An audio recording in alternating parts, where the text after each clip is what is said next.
Men were the second children of Iluvitar, and by far one of the most common races in the Lord of the Rings universe. But what is the story behind this race?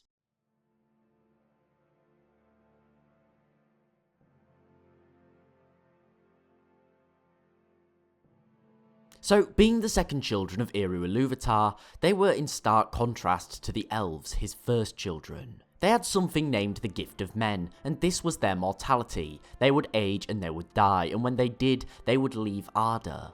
Unlike the elves who did not age, and if they did die, they'd be reincarnated. Now, this may not seem like much of a gift, however, it made men far more versatile as a race. Their mortality often made them more progressive and sporadic than the elves, and it meant that they could write their own destiny, as opposed to the elves, whose fate was tied to that of Arda. The first men awoke later than the elves on the far eastern side of Middle-earth. Now, many believe Morgoth wasted no time in corrupting the minds of the first men and turning them to serve him. However, a decent portion of the second-born would head west to escape this evil. They would come across the elves, who were paramount in the early men's survival, teaching them many of their ways. In return, when the armies of Morgoth attempted to seize Middle-earth in the War of Wrath, men's clans chose to fight alongside the elves to defeat him, and the Valar, grateful for the assistance the race of men had provided, gave them an island to the west, known as Númenor. Now, this is quite important, as we can see three different factions emerging within the race of men. We have the men of Númenor, the men of Western Middle-earth, who become known as Northmen, and these were men who weren't swayed by Morgoth, but also didn't want to go to Númenor. As well as this, we have the men of Eastern and Southern Middle-earth, most of whom were loyal to the Dark Lord. Now, the Númenóreans, as they became known, were also gifted with extended lifespans of somewhere between 300 to even 500 years old.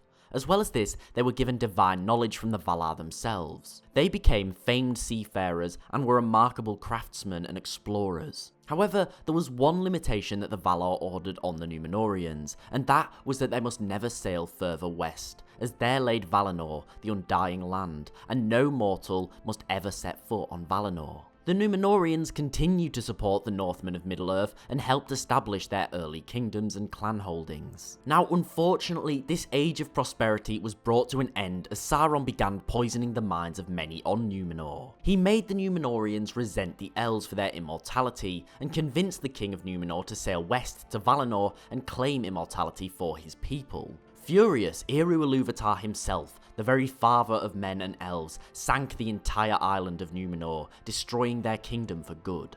9 ships of Númenóreans who had refused the king's orders to sail west headed for Middle-earth.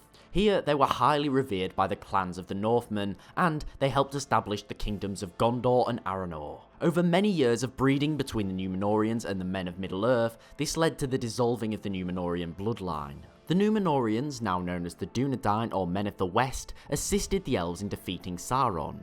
However, the kingdom of Arnor was plagued with civil war and was then split into 3 different kingdoms. Here, many of the remaining Dunedain became Rangers of the North, the most famous of which is likely Aragorn, who could trace his lineage all the way back to the kings of Númenor. There was also those Númenóreans who had travelled to Middle-earth who had served Sauron, and these were known as Black Númenóreans. They would continue to serve Sauron and would play a prominent role in many of his schemes. In fact, 3 of the 9 Nazgûl were Black Númenóreans. As well as this, the mouth of Sauron was also a Black Númenórean. Now, men are possibly the species on Middle-earth with the most variance, and this is due to the very nature of them.